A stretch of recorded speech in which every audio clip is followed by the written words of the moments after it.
ओम श्री विष्णुवे नमः। नमस्कार दोस्तों, आप सभी का स्वागत है हमारे यूट्यूब चैनल पावरफुल हिंदू धर्म में। अब तक हमने ज्येष्ठ महात्मा की कथा अध्याय 1 से लेकर कथा अध्याय 17 का रसपान किया है। अगर आप सभी हमारे वीडियो को पहली बार देख रहे हैं तो वीडियो को लाइक कीजिए, चैनल को सब्सक्राइब कीजिए ताकि आने वाली वीडियो की नोटिफिकेशन आप सभी को मिलती रही। आज हम आप सभी को ज्येष्ठ महात्मा में निर्जला एकादशी व्रत का महात्मा का रसपान कराएंगे। आइए रसपान करते हैं कथा अध्याय 18 का। भीमसेन जी कहने लगे कि हे तात, आपने जो एकादशी का व्रत और उसका जो महात्म्य कहा है वह मुझको कुछ गूढ़ सत्य प्रतीत नहीं होता। अतः आप वात्सल्य भाव त्याग कर ठीक ठीक बात बतलाइए। यदि आप सत्य वचन कहेंगे तो मैं विदुर वचन सदृष्टि के प्रति जो विदुर ने वचन कहे थे उसके समान नष्ट हो जाएंगे। हे तात, मंत्री, पुरोहित और वैद्य इनको सत्य और यथार्थ वचन ही बोलने चाहिए, अन्यथा केवल मीठे वचन बोलने से उनके धन, धर्म और शरीर तीनों नष्ट हो जाते हैं। व्यास जी कहने लगे कि हे पौनपुत्र भीमसेन, हमने जो पहले संक्षेप में तुमसे कहा है वह सर्वथा सत्य है, इसको असत्य नहीं मानना। पूर्व काल में काला जन पर्वत पर पुलंदित नाम वाला विख्यात समस्त धर्मों का पालन करने वाला और उनका ज्ञाता हुआ। उसने निष्कंटक राज्य करके वहाँ पर द्वारकापुरी के सामने महान पुर बसाया और स्वयं अनेकों रथ, पति, सेन, एरावत के समान हाथी और उच्च श्रव के समान घोड़े से परिवर्तित होकर और सचिवों से अनुमोदित होकर विजय यात्रा के लिए निकला।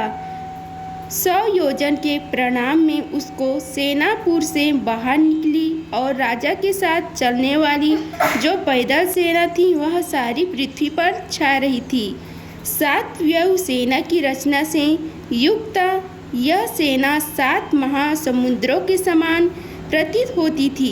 राजा ने बड़े बड़े मंडली तीर राजाओं और सेवकों को जीतकर उससे बहुत सा धन कर लेकर अपने पुर को वापस लौटा।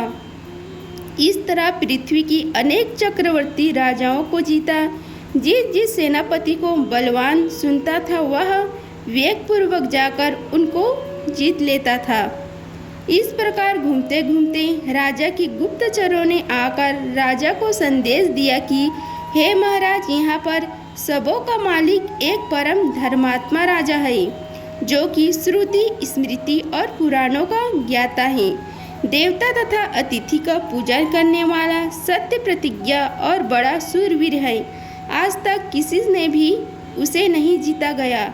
उसको बिना जीते इस भूमंडल में आपकी कृति संतुष्टदायक नहीं हो सकती।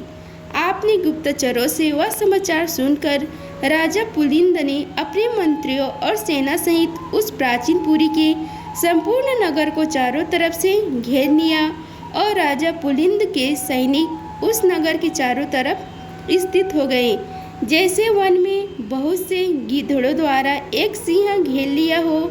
इसी तरह उन्होंने उस नगर को चारों तरफ से घेर लिया। हे तपोधन, उस समय उस नगर में बड़ा कोलाहल मचा। कुछ लोगों ने राजा से और कुछ ने मंत्रियों से जाकर कहा, हे राजन, उस दिन ज्येष्ठ मास की शुक्ल पक्ष की एकादशी तिथि थी। उस नगर के सभी लोग स्नान आदि करके भगवान श्री हरि विष्णु की पूजा में रत हो गए और पूजा में लीन होने के कारण आपस में बातचीत भी नहीं करते थे। ऐसे समय में राजा पुलिंद की सैनिक ने ग्राम में घुसकर लूटपाट मचा दी। इसी बीच में किसी ग्रामवासी ने राजा पुलिंद को नमस्कार कर हाथ जोड़कर अति शांति के साथ जानकर यह वचन कहा कि हे राजन, आज बड़े पुण्य देने वाली एकादशी का व्रत है और हमारे राजा समस्त नागरिकों के साथ पूजा में स्थित हैं। आज नागरिक लोग तथा राजा भोजन, भाषण, हिंसा, मिथ्या वचन तथा और भी किसी काम का किसी प्रकार का दोष कर्म नहीं करेंगे।